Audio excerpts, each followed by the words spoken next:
How are But you? Baruch Hashem, Alhamdulillah. I am good, bro. Um, Video's going very well. I made a video about the mansions of Palestine. I did see that. I did see that. I did see that. Where? But aren't these like all PA affiliated families? No, it's like in most of the villages, they're anti-PA. Some of them are Hamas aligned. It's like most of those villages were northeast of Ramallah. So like do you know the geography well of the region? Somewhat, somewhat. So like Turmasaya, Sinjil, Dirdibuan, Ramun, Taiba, like that Like sort of. yeah, No, so not Taiba in yeah, Israel, but Taiba, the Christian village. right. So all around that area, they're not that pro PA. Ah, okay. So like Yeah, I would say most villages have at least one villa like that, like that's lived in, and most of the cities are on the edge of the city on the hills and stuff. You'll see big palaces like them as well, which are more lived in, but it's more difficult for me to get to and more dangerous if I'm caught. But I'd never right. make a video like that about Gaza because Gaza at the moment is as it's portrayed in the media. Most people Yeah, are living in tents. It's like it's grim. It's not nice.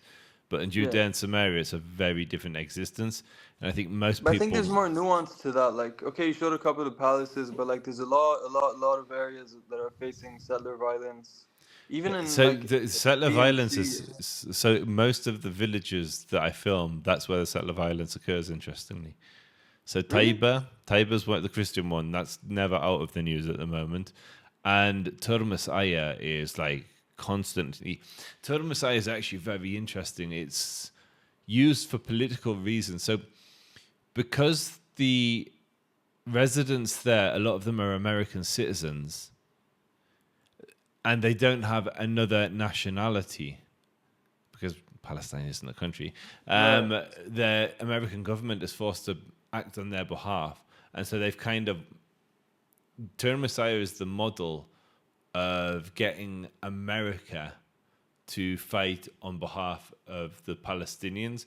So you'll often say there was one of the most famous examples was I think his name was Mohammed Rabi, who was a 15-year-old who was throwing either rocks or Molotovs, rocks at Route 60, the main Israeli I operation remember over here. recently, yeah, they said an American teenager was killed in the West Bank. Yeah, and so he was from there, and so then the conflict's horrible. The fact that 15-year-olds are trying to kill Israeli civilians on the road and Israel is returning with live fire, that's not a good But were they throwing situation. rocks at civilians or like IDF No, no, the road, trucks? and Or... people have died on the roads, like because what they do, they throw the rocks. So you hear like stone throwing. So when you hear that in the West, you think someone's throwing a little pebble at a soldier. Usually they're dropping big breeze blocks off buildings, or like I've made videos. I made a video, Really? not so yeah. If you go on, I put a video on a report from Bet Salem which recorded miners, people under 18 that were killed in Judea and Samaria, and I showed Mm. how many of them were actual militants, like with beards and Kalashnikovs. But I also recorded I shared some of the footage which was YouTube safe of what the rock attacks are actually like, and it's wild. Like if you'll just see like hundreds of huge boulders raining down on say an Israeli convoy that's coming through, and so they do that to civilian traffic, and people have died. There was a toddler and his father died when the car flipped after being hit by one of the rocks, and it's the same Mm. anywhere. If you've got kids who will drop a rock from a bridge on a car underneath on a motorway, it's highly likely that driver's gonna die. And so Okay. Um. Yeah, I'd have to take your word for that. But I mean, in terms of like the ratio of violence being committed, I would think it's mostly against Palestinians. So But we, it depends what it depends what you consider violence. So the main recording of settler violence comes from the United Nations, and they recorded that between 2016 and 2023, there were 8,000 incidents of settler violence. So this is before October the mm, 7th. Now, I'm going to ask you a quick question. Would you consider a Jew praying on Haram al-Sharif, Masjid al-Aqsa, like the Temple Mount, would you consider that to be settler violence? You mean on the Temple Mount or Yeah, inside yeah. Masjid No, al-Aqsa? no, no, on the Temple Mount. But even, I mean, it's never happened, but even inside Masjid al-Aqsa, is that settler violence? No, no. But as Yeah. far as I'm aware in Islam, I can't remember if I'm non-Muslims are definitely allowed to enter the masjid. It's not a question of that, but I don't know if they're allowed to pray inside the masjid. I But, would have but to. even if they weren't allowed to pray and they did pray, I wouldn't describe that as violence. Violence I would wouldn't be, either. I wouldn't either. I wouldn't either. and so But I would 16%. describe that as like kind of a like not desecration, but kind of like an act, like an aggravate, sort of an aggravation. It's kind of aggravating the people who are there to worship. Like, if a bunch of Muslims showed up in a synagogue and started like doing the whole prayer, like I don't think they would appreciate that. It just goes the same way. Like I don't think. Do you So think that they'd be fine with that? So it's the holiest, not Masjid al-Aqsa, but Qubur al-Sakra, the complex, is the holiest site in Judaism. So you're never going to get me to agree that Jews praying at our holy site is a No, defilement, a no, desecration. no. I'm not saying Yeah, at a holy site. I'm saying inside, like the masjid itself is like but where. that whole site was built by my ancestors. Yes, the mosque was built on top of it, but that's our Kaaba, that's our holy site. I'm But do they commanded to. have archaeological evidence of the Oh yeah, temple under? loads. Yeah. Like the structure, the supporting walls that Masjid al-Aqsa is built upon, was built by King Herod 2,000 years ago, a Jewish king. Yes, it was, and then it was finished by the Romans, correct? No, not finished, but destroyed by the Romans. Or sorry, destroyed by the Yeah, yeah, Romans. yeah. But why is it that there were Roman coins found under the foundation Because of Romans, the there's pyramids? Jewish coins, Roman coins. Because Herod was actually a vassal king for Rome. He was appointed basically by the Romans and kept in power by the Romans. He was Jewish Edomite. He was mixed race, and he made a lot of the buildings that are very famous in Israel. He was an incredible builder. So for all his flaws, he was a great builder. So the Marata Machpelah, the Ibrahimi Masjid in Khalil, Hebron, that structure was built by him. The temple, which was the holy site, was built by him. Oh, Because in just on the coast with the big aqueduct was built by him. He was a I must, phenomenal builder. I must Herodian. be, I must be referring to a different temple because I'm sure Yeah. there's one temple that's constantly mentioned and there is no archaeological evidence being found for it. So Maybe a not third only is temple. that let me the third temple hasn't been built yet. So it's the second temple. It's Herod's temple. So when the Jews returned from Babel, they built a temple there, but it was beautified by a man called Herod, by King Herod. But look, I've been under. I can show you archaeological evidence. There's so much evidence. It's even crazy. I want to show you Yeah, something which is because I wild. don't know if I'm referring to that one in specific, but You'll appreciate this because this is relevant to Islam. I just got to find my hands on my phone. Bear with me. Where's my kids? There we go. And you see this? Um, so that's my okay, hand, and on right, it are two little pieces of glass. okay. Now, what that is there's a project called the Sifting Project.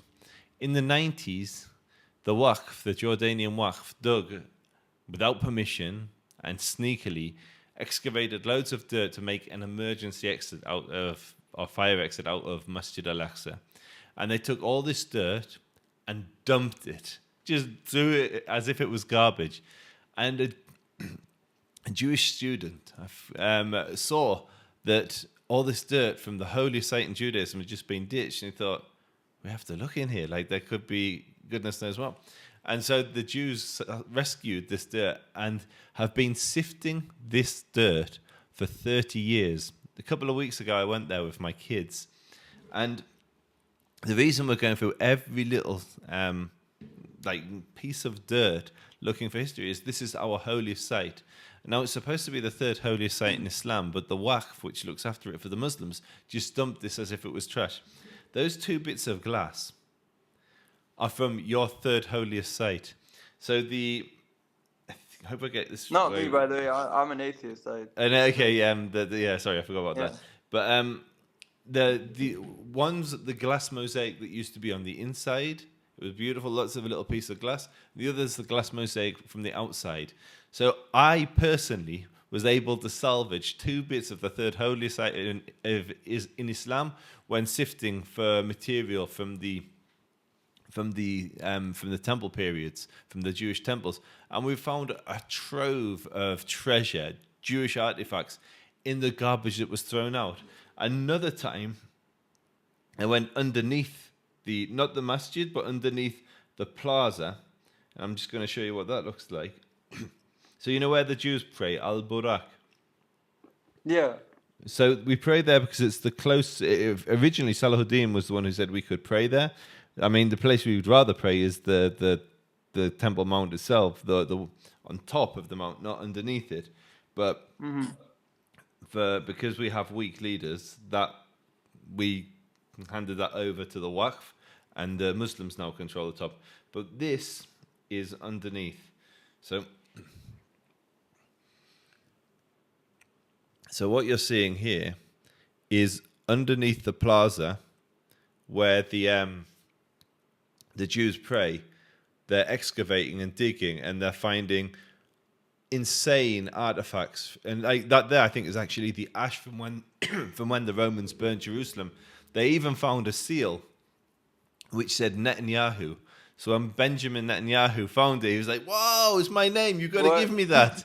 And they were like, you can't take this, Bibi. This is for the Jewish people. It's not yours. It has your name, but it's for us.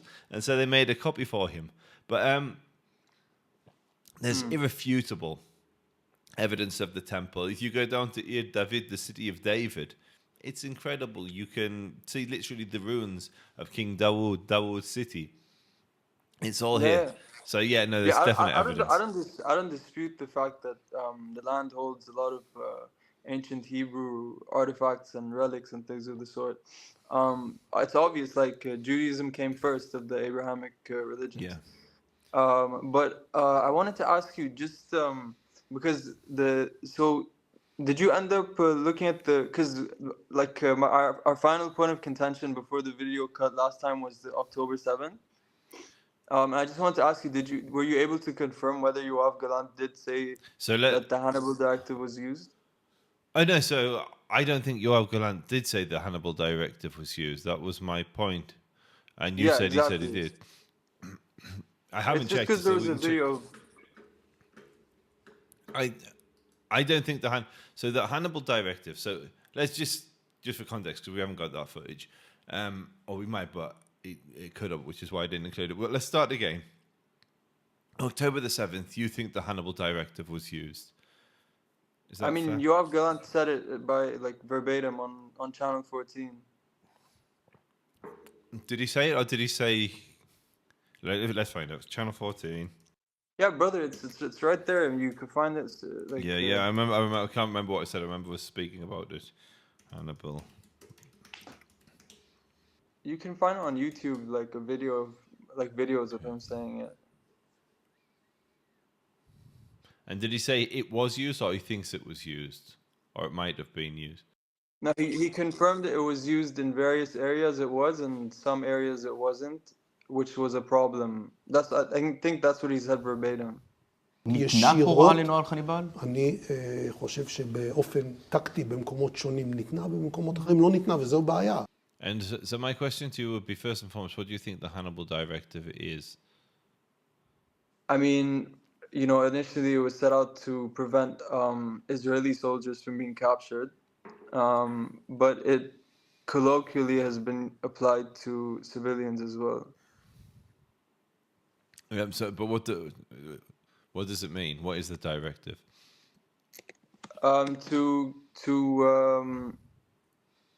Sorry, I was just looking at something. To eliminate Israeli hostages. So to kill hostages, to kill soldiers. Yeah, to kill them, to prevent them from becoming hostages and engaging in a prisoner swap or whatever. So I think we actually spoke about this. So Benny Gantz in 2011 is on record saying that explicitly you cannot kill. a soldier or a hostage under the Hannibal Yeah. directive.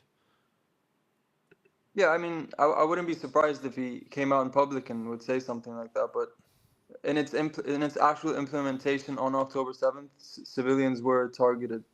No, it says the purpose of the Hannibal directive is to prevent civilians or soldiers from being kidnapped. That's the purpose, is to prevent. And you To can ultimately prevent a hostage exchange. No, to prevent a hostage being taken. No, the hostage exchange being part of that. But you cannot. The Hannibal Directive says you can take, and I'm going to get the language wrong here, but extreme risks that you wouldn't ordinarily, that could potentially result in a harm caused to a hostage. But you cannot kill. You cannot kill a hostage. You cannot kill a hostage to prevent them from being taken hostage. That's like explicit, black and white. Israel's on record saying, or Israelis are on records of saying that. Gantz, when he said that, was the chief of staff. He was responsible for the IDF. He was responsible for the military. And he explicitly states, you cannot kill. You cannot kill a hostage. That would be insane. What it's saying, and you do kind of see that, and that's what I imagine Gallant is alluding to, is if you send a tank into a civilian area, so Yeah, like there were tanks shooting at the kibbutzim. What many people fail to realize is how many terrorists crossed over into Israel on October the 7th. There were literally thousands. They captured police stations. They destroyed entire communities. And Israel had to use extreme force to prevent them from getting further and doing further damage. It's war. War is horrible. And war endangers not only your people, not only your enemy, but your own people if you're engaging them in civilian areas.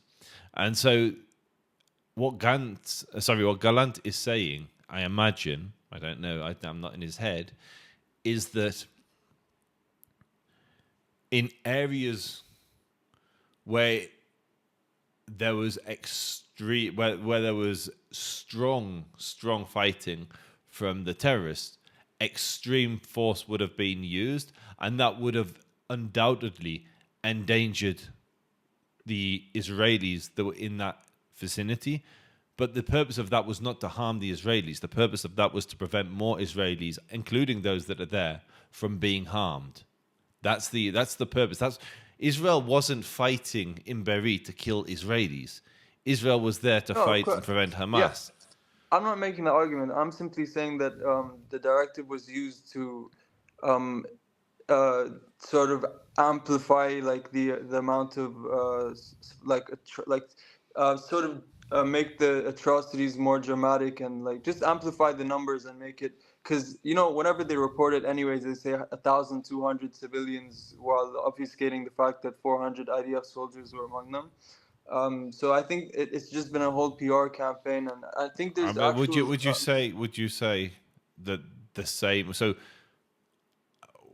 are you the same when it comes to people killed in Gaza? Like the death toll is currently 73,000. That's for the identified bodies, yeah. Yeah, and then the same agency, the Ministry of Health, will say maybe there's 10,000 under the rubble. Okay. So let's just give them that number, 83,000. I think it's too high, but let's just say that's the number for the sake of. Okay. Do you make any differentiation between who died of natural causes, who was a Hamas terrorist, who was killed as collateral damage, versus who was intentionally killed for being a civilian? I don't think anyone. There were very fringe edge cases by some rogue agent within the Israeli forces, but the overwhelming majority of Palestinians that have been killed were not intentionally killed, like on October the 7th when they intentionally killed 800 civilians, over 800 civilians. But I mean, the IDF does have like intentional protocols to kill the civilian family members of suspected fighters. Like if you've heard of the Where's Daddy or Daddy's Home protocol, like it's a known IDF protocol where they identify a lone fighter who's suspected of having ties to Hamas or whatever, and they wait for him to enter his building, and then they just demolish the entire building with everyone inside. So they have their sights on him while he's alone, and they just wait for him to come back home. So this is just Do you pure. just reject that? Yeah, absolutely. So what Israel does is it's called proportionality. It happens in any war. If the target is high enough, a high enough value target, then if there are civilians in the vicinity of them, and there's a high likelihood that those civilians will be killed alongside this high target, then they will still take that shot. In the same way that if Hitler is in the bunker with his close friends, civilians, families, whatever, the Allies are still going to take that shot and take out Hitler because it could bring an end to the war. The target is a high enough value. Now, that's any military takes that call. Otherwise, no military would ever be able Hitler, to drop like a the bomb. head of the military, not just some random. I'm just giving you an extreme example to make the point. Every bomb that any military drops is high. It has if it's in a civilian area, which they often are dropped, there's a high likelihood it's going to. I know you didn't. There's a high likelihood that that's going to result in civilians being killed.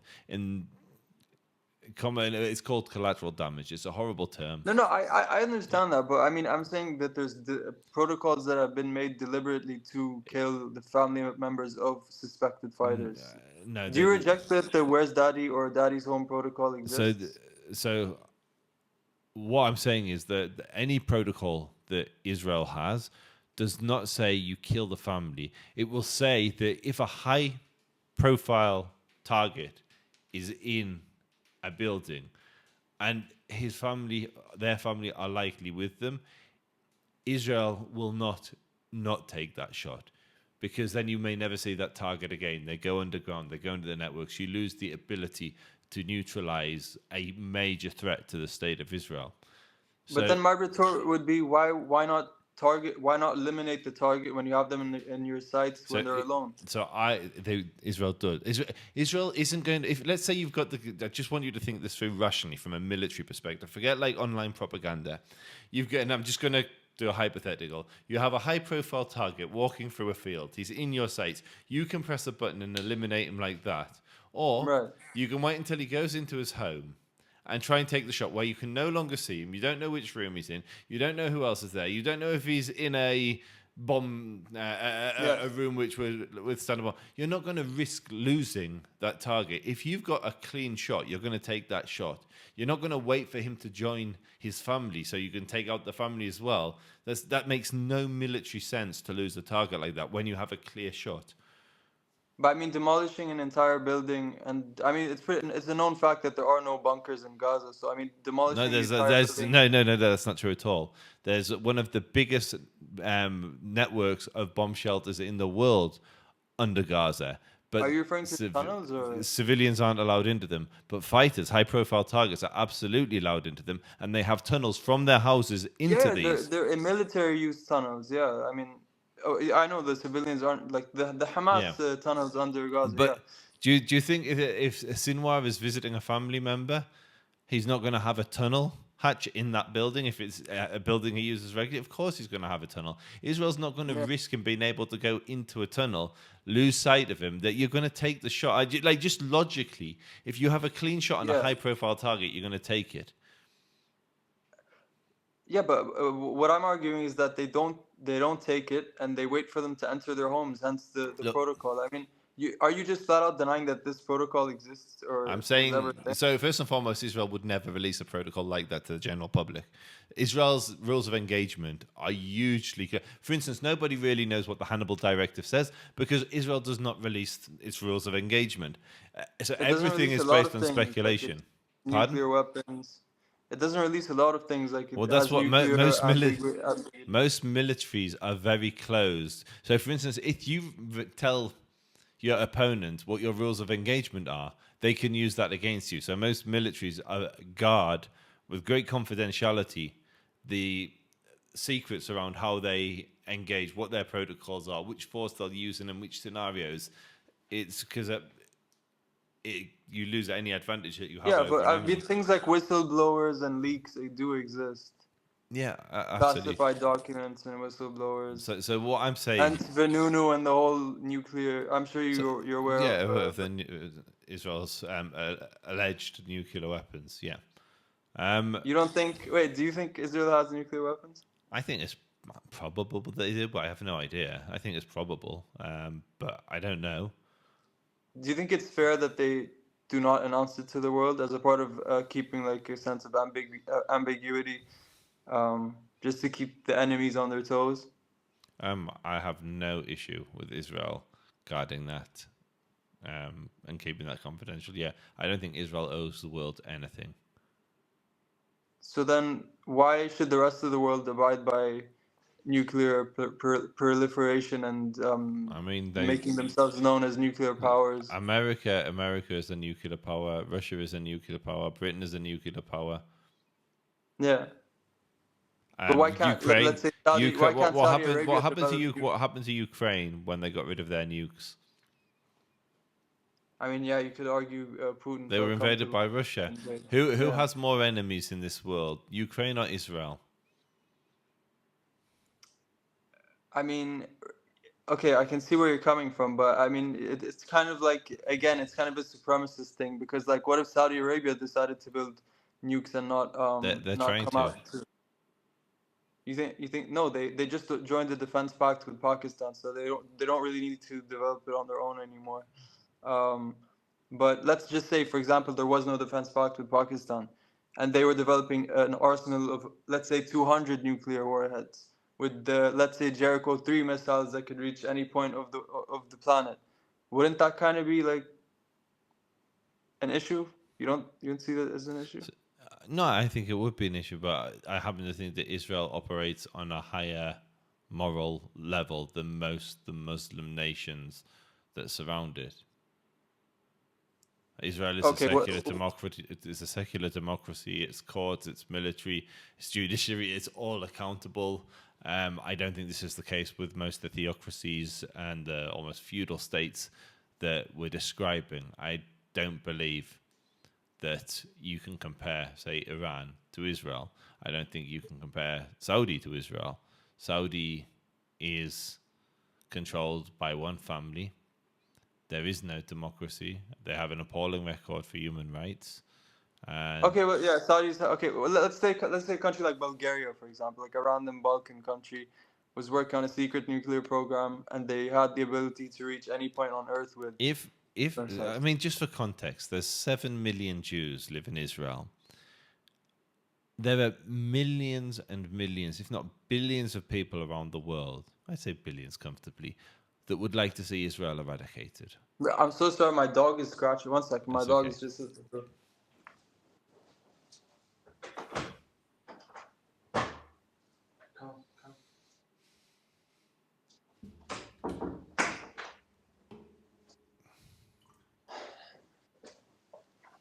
Sorry about that. That's a very cute dog, by the way. Thank you. So, yeah, I think the nuclear weapons is also a distraction. I believe Israel needs a deterrent because we are the most hated nation on the planet, and we're a tiny nation, and we've been attacked by forces, jihadi forces usually, seeking our destruction since our re-establishment. So I don't blame Israel if Israel has nuclear weapons for having them, and I also don't blame Israel for not announcing to the world what we have. But you asked me, do I think we have them? Probably, but I don't know. We might not even have them. It could just be a bluff. I don't know. Yeah, I tend to believe Mordecai Vanunu and the documents he leaked. But listen, as always, we can agree to disagree. It was nice talking to you, man. It always is. And inshallah, our people know peace. Like, it'd be very... If you lived here and there was a nation full of me and you, I'm sure we'd have had peace yesterday. I wish, man. I wish. I just want the killing to stop and people to become human again, bro. Hashem. God willing. All right, man. Have a good one, bro. You too, bro. Later,